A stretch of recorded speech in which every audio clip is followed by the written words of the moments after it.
Hi friends, எல்லோரும் என்ன பண்ணிக்கிட்டு இருக்கீங்க? Welcome to Saritha's vlog. எல்லோரும் எப்படி இருக்கீங்க? நல்லா இருக்கீங்களா? பொங்கல்லாம் எப்படி போணுச்சு? நான் இன்றைக்கி நண்டு வச்சு குழம்பு தாங்க. இது நண்டு குழம்பு தான் செய்ய போகிறேன். எங்கள் அம்மா தான் செய்கிறாங்க. இந்த நண்டு குழம்பு நம்ம நண்டு குழம்பு வைக்கிறதுக்கு ஒரு 2 நிமிஷம் 3 நிமிஷத்துக்கு முன்னாடி தான் க்ளீன் பண்ணணுமே. நண்டை ஃபஸ்ட்டே நம்ம க்ளீன் பண்ணி வச்சிட்டோம்னாக்கா அது கொஞ்சம் நல்லா இருக்காதுன்னு சொல்லுவாங்க. இப்போ நண்டு குழம்புக்கு எல்லாமே நம்ம ரெடி பண்ணி வச்சுட்டு அதுக்கப்புறம் போயிட்டு டக்குன்னு நண்டை க்ளீன் பண்ணணும்.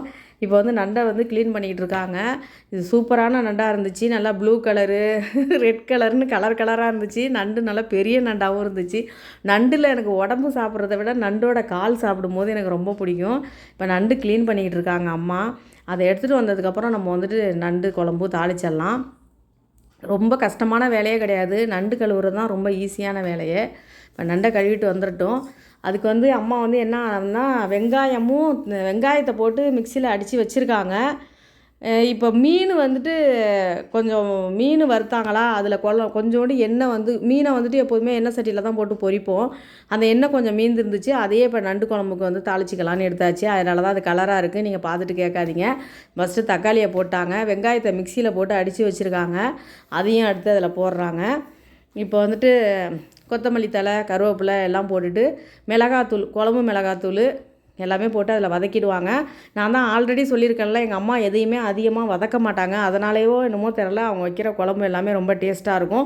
வெங்காயம் தக்காளிலாம் போட்டு ரொம்ப செவக்க வதக்க மாட்டாங்க. கேட்டாக்கா என்ன சொல்லுவாங்க, அப்போ தான் குழம்பு நல்லா டேஸ்ட் இருக்கும். வெங்காயத்தெல்லாம் வதக்கி எல்லாத்தையும் வீணாக்கிடக்கூடாது. கொஞ்சம் அதில் பாதி தான் வெந்திருக்கணும், வதங்கி இருக்கணும் வெங்காயம் அப்படி சொல்லுவாங்க.